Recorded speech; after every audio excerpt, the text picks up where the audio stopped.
Tonight's exclusive interview is with the one and only Mr. Monday Night, the creator of the Rolling Thunder, the 5-star Frog Splash, a.k.a. the whole fucking show, Mr. Pay-Per-View, RVD, Rob Van Dam. Yeah. Damn, he called the police on Rob Van Dam. Hell yeah. Figuring out all our new buttons on this new machine. Hey, man, who called the cops, man? Hey, man, what did you do that for? How you doing, Rob? I'm very good, man. Happy Tuesday. Is it Tuesday? Yes, it is. No, it's Wednesday, goddammit. Oh, it's Wednesday. Okay, cool. Yeah, it's Wednesday. I'm on the West Coast, so I get confused. Oh, then it is Tuesday out there. Well, hey, wait. That was my first question, Rob. Right off the bat, we all know that you're a Michigander. Where are you calling home these days? I live in the wonderful, sunny, beautiful city of Los Angeles, California. Oh, that's dope as hell. So it's like it's always warm. There's always tan chicks everywhere. You got like you got the nice life out there. People don't understand if they haven't been out here how perfect the weather is. Absolutely. I mean, in a year we have at least 340 days where I can just go outside in my yard without my shirt, without even thinking about it. That's crazy. And it's comfortable. It's like me, pretty even mooded, pretty even killed. I don't think mooded is a word. Mooded. Take that out. Don't make me stop feeling like an idiot. No. We would never do that. Hey, relax, guys, relax. Calm down. Anyway, it's beautiful out here. People don't realize that when I go to Florida, where most of the wrestlers live, at least they used to, it's tax-free. It's way cheaper than California, a lot closer to the travel, especially when you're working for WWE. Right. But I go outside just to check the mail there, and I need a shower already. Yeah. Humidity at its finest.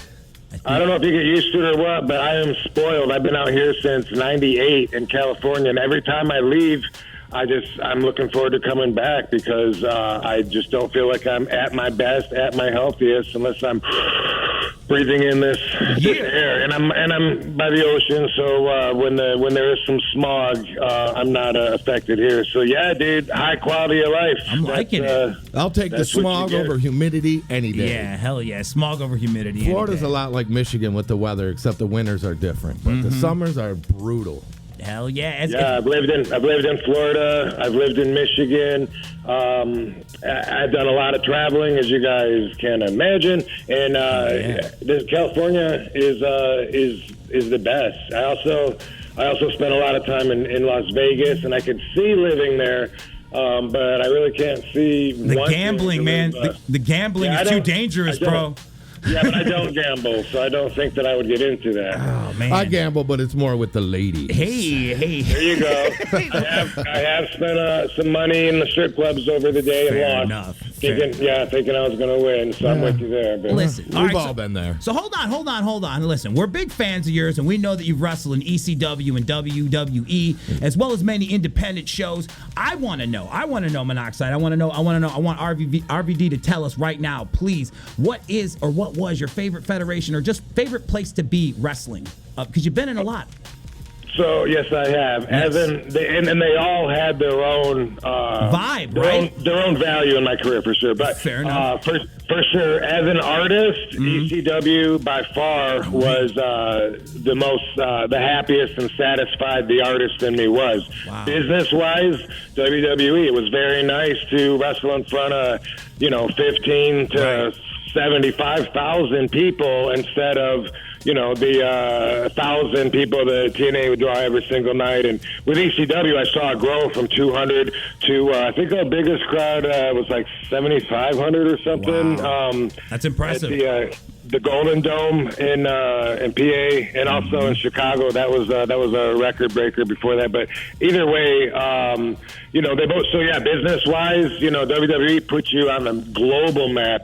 All of a sudden I'm part of the culture of a country that I don't even know about. And we visit these places sometimes, and I see all their kids, doing my pose like I'm their hero. I never even thought I would ever be their hero. God damn it, you are their hero. That's what happens. You're a worldwide phenomenon now. That's how it goes, man. It comes with the only territory. WWE has that kind of exposure and power. Right. So that, business-wise for sure, and artist-wise, ECW is the only place where that's where I cut my teeth, put it together. I held out for a long time to develop there from offers from the other ones, and no regrets. Wow. That's awesome. That's really to look dope. back and have no regrets, that's amazing. Hell yeah. Well, I mean, it did limit how far I would get, like in WWE. Like, I had to understand I wasn't their best foot to put forward. I wasn't as moldable by the point I got there. I couldn't be a good puppet to express their values as much as somebody else, because I was already stubborn with, my own views, and so I never thought I'd get to the top anyway. That's That's what made you cool, though. That gave you what your persona is. You were like the cutting edge. You were the guy that didn't conform. That was cool, man. When you did that was your vibe. That's what you emulated, and it's cool, like. Man. They had Glad you picked that up. That's what made me feel connected to my fans, and that's what confused the fuck out of the office. I believe it. Yeah, they tried everything, and then finally went with it. But the only reason that I ever had the WWE World Championship belt is because I changed the entire playing field to make that happen. Otherwise, I was fine bumping my head on the glass ceiling, surprised I got as far as I did. Hardcore. Yes. Now, does everybody play by the same rules? As far as behind the scenes, what a lot of people don't know is there are rules and regulations in wrestling, and certain things you can and can't do. And like maybe ECW gave you more creative control over your character, as where you go to WWE, it's a little more like, okay, this is what we're thinking. That's a great question. Holy shit. I know where you're going with it. I have an answer that is going to surprise you because it's so simple and it explains so much, okay? When I was in ECW, I never, ever had a time limit. Ever. Okay. And that wasn't for everybody. I mean, that was my position. Other guys, I'm sure, had to hurry up so I could have more time or whatever. Right, for sure. But I didn't even know how to judge time back then. There was one time, I think it was one of ECW's either last pay-per-views or it was definitely one of ECW's last pay-per-views after we had the TNN deal and we thought we were going to blow up. But Paul came up to me one time and he asked me, like, how much time you think you need for your match tonight? And I was like, I was offended, like, Paul, how would I know that? I'm not in the ring yet, because I'm really old school. That's what I mean. Sabu and I would always tell them that. The camera guys in WWE would come up to us. Do you know if you're going to be going out of the ring over here? So Sabu would go, how do I know? We're not in our match yet. Right. Anyway. That's right. But anyway, I had no idea how to even judge. He goes, well, I mean, do you think you can do it in 20 minutes? I'm like, what? How do I know? I mean, I was so offended. I was like, Paul. Anyway. Oh, shit. In WWE, it's 100% about the time. I mean, I know the difference when I'm in the ring between going 4 minutes and 6 minutes. I know before I go out there that my entrance is going to take, 50 seconds, and then your entrance is going to take a minute. And then I know when we're cut to the commercial, and I know when they're showing the app. I know when we come back, and I know if there's some kind of schmoz coming, how to back out. And it's like that explains the difference as an artist. Okay. Yeah. Because you get to be more comfortable with it after a while, especially when you're in that situation. Definitely with WWE, how they run. And obviously, it changes the style. So a lot of fans would never even think about that being the reason, but they'd be like, "Man, I miss the old ECW RVD. Like, this one. I miss the old ECW RVD. I used to go out there. Sometimes I would take 5 minutes, and I hadn't even been in the ring yet. I'm just meeting all the fans around the front row. That's so. But anyway, it is a different, and it is a different style, and they are the standard setters, the top of the world, the kings. So who am I to say Vince is not doing something right? I did try telling him that when I saw the new brand of ECW that he had going south and becoming less special, and I kicked and screamed as it was more corporate. No, I mean when it first came out. It was ECW means anything goes, and then I had some great matches with Test, with Bob Holly, with Sabu, with Big Show, and then after a while they started. Then it started being okay. We're gonna have one Extreme Rules match per night, and the rest of it is going to be regular match, just like Smackdown. Making it less ECW, yeah. Plus, we're watering it down by confusing who the fuck is in ECW. We're sending in guys from Raw and Smackdown for no reason. Right. Just feeding them in to pollute the environment anyway. And I was just like, like, but you're losing what made it special. And they were making you guys a reality video game. They were picking other characters from other federations and shit. You know what I mean? But yeah, no, yeah. I get what you mean. As being in that, it'd probably be like a clusterfuck. Yeah, that's oh my god. All right, let me switch gears on you. At Ashtrays and Action Figures, we asked this of all of our interviews, all the superstars, everyone we talked to. If you were a superhero, what would your superpower be? First off, I am a superhero. Fucking great answer. I love it. So then tell me your superpower. Which one? Because you got a bunch of them. You can only use one. I'm going to take that question to mean if I was a different superhero besides Rob Van Dam. And holy shit, that's a good question. I'm leaning towards flying. Flying. That'd be that's dope. I would love to. Well, teleporting would fucking even save the flight, though. Boom. Yeah. I would like to teleport. All right, I'm teleporting. It is. I always stick with invisibility. And by the way, don't tell anybody, but I'm working on a phone app, a teleportation phone app, and I don't have it.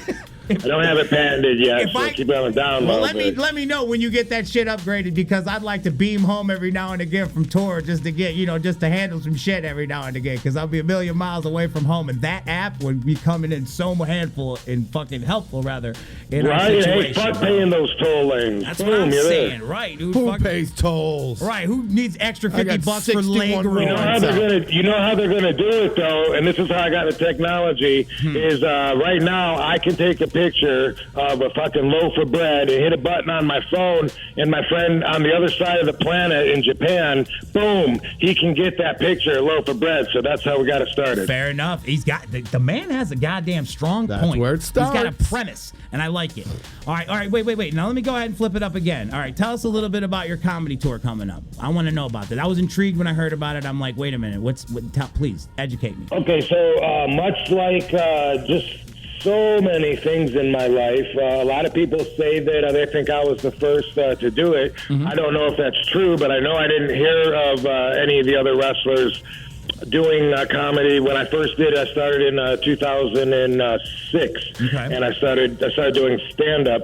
And I've done all like the local clubs here around LA, and I go to Vegas because that's like our backyard, and I actually have a place there. So these are, I consider them both my home. And I didn't want to travel with it because the pay isn't worth RVD traveling for. So usually just as an artist, I like to get up there and express and deliver my message. I've always been a fan of stand-up comedy. That's awesome. I have a really dry sense of humor, but it is all about me expressing my message. So right away, when other comedians were like, dude, let me know if you want some help, like writing some material. I'm like, dude, I ain't trying to be you, motherfucker. Right. Yes, that's fucking great. So that being said, who is the ultimate comedian besides yourself? Stand-up comedian. No, I mean, I won't. Look, I'm not going to say that I'm the ultimate comedian. That's the thing, is that I'm at a point where although I've been doing it for a while, I'm far from like a veteran. Although when you see me on stage, I'm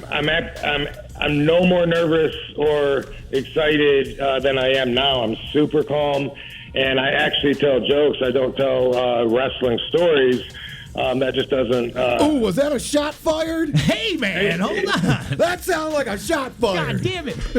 I'm just saying, I don't know if other wrestlers do that, but what inspires me is, but I have a really dry sense of humor. I enjoyed coming up Stephen Wright. Like, I love his humor. That's awesome. So you're everywhere with the comedy stuff, though. It's all topics. It's just whatever inside of the mind of RVD. That's basically what we're saying it is. Well, it's fun for me to go up there and do that, and I've wrestled for so long, and I'm not trying to switch over, by the way, so let me stay on this for a minute. This tour coming up, once in a while, because I do it as an artist, but I also have standards, which means it's got to be... Means you give a fuck. Right. I mean, it means it's actually worthwhile for me, and once in a while it is, and this guy, I did a tour in April, and this comedian booked it, and we're doing it again coming up in November, and it's 9 days. They're trying to add days to it, which I'm not sure I want to do that. 9 days is a lot on the road, but anyway, it's like I'm up there for an hour, and I enjoy it. I love that afterwards. I love the feedback that you wouldn't expect. People that only know my character from WWE that don't know the real me. And that's what I'm thinking too. I'm usually used to hearing, "Hey, I love your Rolling Thunder." For me, it stimulates me in a total different way to have people come up and say, "I had no idea you were that intelligent," because I have what the other Canadians call intelligent humor. Sure. Yeah, and that's what I enjoy doing. You're showing that you got more angles to you, more layers to you. You're not just. You want to hear one? You want to hear one? Always. Sure. So I attended this motivational speech seminar, because I'm always into positive energy and shit, right? And the guy that was on stage was speaking. I was just out there in the crowd with everyone else listening to him, and he said something that he really struck me. He said to everybody, "Try this. Live the day like it's the last day you're ever going to be on the planet, because you never know when you could be walking down the street and bam, get taken out by a bus." Holy shit. I felt inspired. I stood up. I looked around me. Everyone's looking at me, and I said, "Dude, try this. The sidewalk, man." What the hell? Yes, and you had the button. That's I did awesome. too. I was ready on the button. God See, damn it. My humor isn't for everyone, and it ain't about meeting their standards, and I have a good time with it. So intelligent humor. That's all that matters, man. That's all that matters. But that's what makes it your own, and that's what we like about it. Check it out. I have yet to have a set that's bombed, and this isn't a challenge, but I also don't get hecklers. Yeah, that's right. Yes. This is put that out there. No. We're not looking for any. We are fans, sir, that are honored to be talking to you, and I'm switching it up again. We've been seeing hold on. Before we switch it up, guys, I feel like we're bonding, and I just want to share something and really open up to you. What? And people don't know this, but think about this with me, because I know that I kind of lost you guys. Just listen, all right? If every man had a penis like mine, I'd have an average penis. Oh my God. All right, you got me on that one. I get it. See, it takes a moment. It's got to sink in. It's like dunking a cookie in milk. You got to wait till it's right. Cookies. Come on. All right, go ahead, switch it up. God damn it, listen. We've been seeing you on TV and on the big screen, most recently in 9 Legends, the wrestling documentary, Sniper Special Ops, featuring Steven Seagal and Time Toys. Do you like wrestling, comedy, or acting better? Which one? Now you're showing, I want to see, there's another layer. Triple threat guy. Right, RVD. Come on, man. Y'all can't fuck with him. He's got multi-layers to him. Which one is your favorite, though, is what I want to know. First off, if I loved wrestling, then you would see me every week on TV right now. I've wrestled for, fair enough, let's just say many years, all right? More than most of my fans have been alive, over a quarter of a century. Holy shit. And I always said that my body was going to hold up longer than my passion, and it has. I can still do everything, and physically, I feel great. Not much different than I have for the last 20 years. But awesome. But I mean, I'm in the dressing room there, and everybody is more excited and happier to be there than myself, and that's a problem. Yeah. And with WWE, now I have a deal where I can go for short terms. Myself and Jericho have the same deal. So when I made my return, it was a 90-day contract in and out, but still it was 66 matches in 90 days. Holy shit. Yeah, so it's a lot, and then travel in between, and then the next year I did 5 months. I did 80 to 88 matches, and it was spread out a little more, less house shows, but it was spread out more. And anyway, I just really enjoy not being on the road. I got burnt out on travel years ago, and it's still a lot of work to travel. People that are home mostly. They don't realize what it would be like to just travel, 250 days a year for a few years. I myself, being one of the kind, means that you think outside of the box. You don't think like other people. Every time I go to the Hall of Fame and hear the speeches, and they talk about how addicted they are to being in front of the people, and they miss it so much. I'm not that guy. That's I've interesting. taken long ass breaks, and they haven't missed it. And anyway, I've had like 5 matches this year. I got like 2 more on the coming up in Chile in December, and then local here in LA, actually in Torrance. And that's awesome. I'm so high above market that only selected promoters, can work with me, and that works fine. I do as little as possible. A little bit of this, a little bit of that, but as little as possible. When it comes to wrestling, when it comes to the signings, unlike other entertainers that are afraid they're going to be out of sight, out of mind, I always am trying to figure out how to do less and make it mean more and spend more time doing what I enjoy doing, which is creating. And I like to write, and I know, and I've always known that I would transfer over to that, and that's happening right now, this transition, and I'm enjoying that. And it has a lot to do with the movie people that you mentioned. Last year I did 3 movies, and through the networking of that and meeting the right people, it's led to some bigger projects coming up where I'm on the creative end, and that's something that I'll be ready to talk about like real soon, but I'm enjoying that a lot more. It has to do with actually like writing. Okay. Yeah. No, I know how it is. There's certain projects you can't talk about because of the contracting. That's just it. I have so many projects. I don't understand. Like a lot of my peers, they love wrestling so much. Sabu, all right? Yep. Sabu has been, he was my mentor. When I met him when I was 18 years old. Damn. And he loves wrestling more than anybody that I know. He does. He wishes he could wrestle. He wishes he could wrestle two different shows a day, 5 days a week. We live. He's always been like that. And we got the luxury of living with him. We got the luxury of living with Sabu for like 3 months of our lives. So he's pretty fresh. We've been on some tour buses with him and the Clowns before back in the day. So yeah, we know he's a good dude. He's a good dude. So I can imagine him being your mentor. I can imagine that. He loves it. He loves it. So even way back in ECW days, oh my God, he'd be trying to get me to, when ECW was rocking with like 3 or 4 shows a week, he was booking himself and Louie and Pee Wee the referee and trying to get me on these shows on the 2 or 3 days off, and I'd be like, "Fuck that, dude!" I'm You're going like, back slow to your brakes, dude. Right. Nothing worse on the road than days off.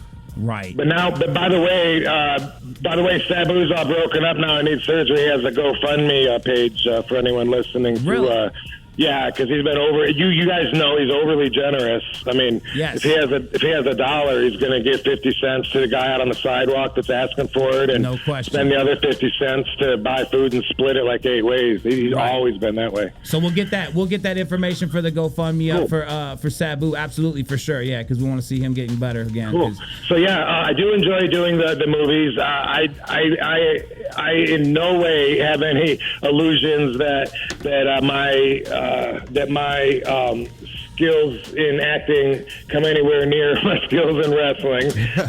Well, you got to start somewhere. You do. You legitimately I enjoy it. I actually just started taking it seriously just recently. And before that, like all the parts that I've done over the years, whether it's in movies or TV shows, I never took it seriously. I really just felt like I was a wrestler doing a guest spot on there. Yeah. And I thought, it was. I liked adding it to my resume, but at the same time, I knew that I wasn't an actor because, like, people have said, why don't you do like The Rock? The Rock can sing, dance, play the gay guy, the tough guy, the dad, the football. Dude, I'm not that wide ranged of a person, but I have experienced a lot more emotion in the last year than I ever had before, and that's helped me too as an actor. But last year I did Three-Headed Shark Attack, and then, as you mentioned, I did the Sniper Special Ops and Time Toys. And those 3 movies, like for me, like I just took that my parts, like in my committing to the characters seriously, like kind of for the first time. Like even Wrong Side of Town, which is my only starring role, there's certain scenes that I didn't even understand. I just tried to fake my way through them. Right. No. Now, actors don't do that. Actors don't do that. I still am reading my lines on the way to the set. That's how we're like that a lot too. We're like that too. Right on. Yeah. What was I go with the flow. I go with the flow. It's what works for me. So, Absolutely. Next question. All right, what was it like working with Steven Seagal? Okay, you ready for this? Yep. The movies. It was, first off, I had fun on the set. It was a good experience to add. It was a very stressful on a set because I'm not a gun guy, and everyone else but me was actual military, some of them special ops. Oh, wow. And they're all like screaming at each other, and screaming at me, and they're way overprotective of the gun thing ever since Bruce Lee's son got shot. Every time I'm on set, that changed a lot of the rules with the guns. And every time I'm on the set, you keep the gun pointed down. As soon as you say cut. Hot guns on set. Everybody has to check each other. Right, but in the summer it was pointed right at me. Like they kept coming up to me, and they'd be like, "Well, point the gun down. Well, finger off the trigger." Right. And that got so stressful after a while. I started yelling back at them, but. To answer your question, first off, you might think okay, cool, some good fight scenes. Not a fight scene, all shooting. Really? And Steven Seagal and RVD, who are the top stars listed, really had smaller parts than Tim Abel, who really carried the whole movie. That dude's awesome. And Seagal did his parts on the closed set, so I didn't even see him. Wow, that's crazy. So I wonder if he like feels that he's this kind of big Hollywood to do actor. He's absolutely insane, Steven and that's why Seagal. we love him. We love him because he's absolutely insane.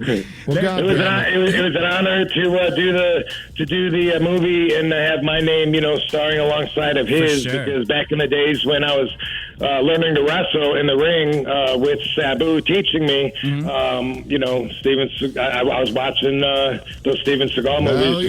Out for Justice. Yeah, come on, man. Anybody know why Richard McDonald did Bobby Lupo? Fuck yeah, we love that shit. Yeah, Jean-Claude Van Damme, Steven Seagal. Then there was a new guy, Jeff Speakman, that was supposed to be the new guy, and after one movie, he seemed to disappear. Well, you said it. That'll be my last question to you. You got the Van Damme. You got the Rob. You don't have the Jean Clad. So, is there any relation?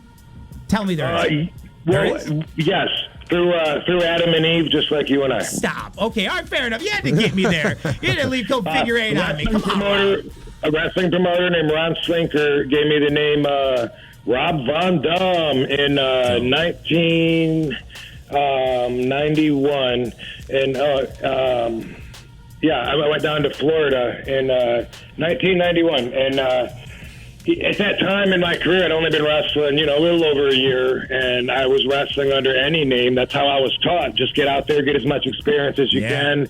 Doesn't matter what they do with you. So I wrestled as I was an international patriot, a flying tiger.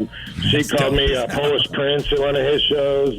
El Snow had a regular thing going there, and I'd work for him, and it didn't matter. Rob Von Dam was whatever, sounds cool, and obviously it stuck. By the way, Jean-Claude's real last name is Varenberg. Jean-Claude Van Varenberg. I fucking knew it. I knew doesn't sound as tough. It doesn't sound. It doesn't have no toughness to it. I'm not afraid of Varenberg. Varenberg. And he took the name from an entertainer that inspired him. Okay. Oh, gee. It's like, hey, Varenberg's going to kick your ass. Right. You're like, whatever. Yeah. Well, where's he at? I'll at least face him. You hear a Van Damme's looking for you, and you start getting a little bit right. You start taking cover. Listen, all right, we want to thank you so much, Rob, for stopping by and kicking it with us tonight. And we also want, is there anything that you got going on upcoming besides the comedy tour? We're going to put up a list of dates for those as well, try to help you promote that. Anything else you want to share with us before you leave as far as upcoming things that you got going on or stuff you want us to be at? Yeah, I'm going to be in Boston October 23rd that weekend. I think it's 21st through the 23rd or some super fucking mega fest con or something. Dope. And let's see, November the 12th in Torrance for Pacific Coast Wrestling. Everyone's really excited about this match, by the way. I'm wrestling Pentagon Jr., and people are just on the streets going, dude, that's going to be awesome. So that's awesome. High expectations for that. And then I'm going to Chile in December. And follow me everywhere at The Real RVD and keep up with my shit. Thank you for saying that, too, because I was going to ask that, too. So, everybody, you heard the man, RVD, in the house tonight. Thanks again, Rob, for stopping by. And take care, man. Be safe, and we'll see you around, brother. Yeah. Right on, guys. All right, Enjoy your day. Enjoy the week. Woo, woo, yeah.